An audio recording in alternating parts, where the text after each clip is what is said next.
Shalom, brothers and sisters. So let's just look at this little bit of news and one or two articles that brings it together again. The near collapse of the global banking behemoth Credit Suisse shortly following two high-profile American bank failures complicates regulators' efforts to restore confidence in the banking system. It's also stoking fears of a contagion effect across the financial sector worldwide. Experts, unknown drips under pressure, say it's not a crisis, but we're not in the clear just yet. It is a crisis. They're trying to keep us all calm as long as possible.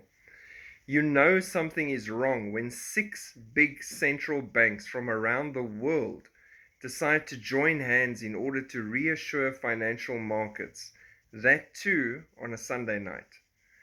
Hours after UBS announced it will acquire Credit Suisse for $3.25 billion, the Federal Reserve, along with European Central Bank, Bank of England, Swiss National Bank, Bank of Canada, and Bank of Japan, announced fresh measures to ensure there is enough funding for global financial institutions amid the current stressed market conditions. So everybody stay calm, we've got this.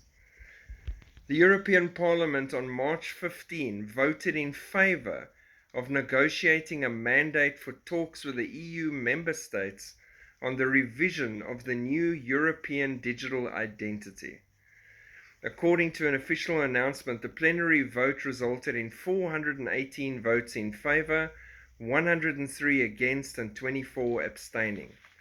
The scheme will allow citizens to identify and authenticate themselves online via a digital identity wallet without having to resort to commercial providers as today. Introduced in 21, the proposal aims to create a European digital identity with dedicated digital wallets for citizens and businesses in the EU. It can store identity like names, addresses, digitized documents, data on bank accounts, birth certificates, diplomas, blah, blah, blah. You see where this is going. CBDCs could provide smooth cross-border payments, says Bank of Israel. At FinTech Tel Aviv 2023, Yoav Sofer, the advisor to the deputy governor of the Bank of Israel, touched on this topic. The talk came after the Bank of International Settlements concluded its research on international retail and remittance payments via CBDCs between central banks of Israel, Norway, and Sweden. The BIS project, called Project Icebreaker, and Sofo, who is alleged the project manager for the CBDC program of Central Bank of Israel, said that while domestic payments in Israel have become very easy, convenient, and cheap, the same is not true for payments outside the country. He continued to say that the technological requirements for countries to join are limited, but once the prototype is built, onboarding should be a domino effect. Once you build it for 3 countries, you can build it for 180 countries. Very scalable. They've done it for 3. They're ready to roll. Everything is in place. Everything is ready. This manufactured banking crisis they're rolling out right now to a place near you is on purpose so that they can drive everything to a digital point, like these digital wallets, like these CBDCs. It is here, and it will be tied to a social credit scoring system like the Chinese are already using, that the Europeans, Canadians, and everyone else lauds as amazing.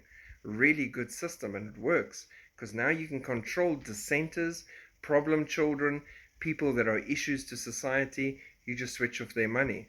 And if you're doing too much to the environment, your carbon footprint's too high, you've had too much steak this month, you can't buy it. You move out of an area that we don't want you to move out to because we put you on lockdown, suddenly none of your things work. Your car switches off if it's electric, your bank accounts don't have money anymore, everything ceases. Why? Because they will be in control. No man will buy, no man will sell without their say-so. And that will be the framework that will lead to the mark of the beast implanted in your right hand or your forehead.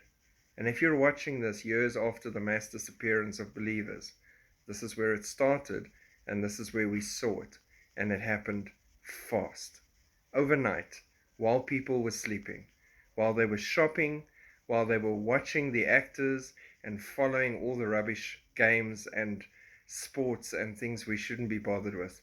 While they were doing that, while they were carrying on about not being male or female, while the chaos was reigning, these people behind the scenes slipped this whole system in, plugged it in, and moved forward. This world is going to get fixed by Jesus come 2029, 2030. It's coming. And in the meantime, if you're still waiting on the rapture of the church, get right with Christ if you want to leave. If you want to stay, not a good idea. Grab the book of Revelation, read it now. It is more riveting and more important to your well-being than any TV series you're waiting to catch up on.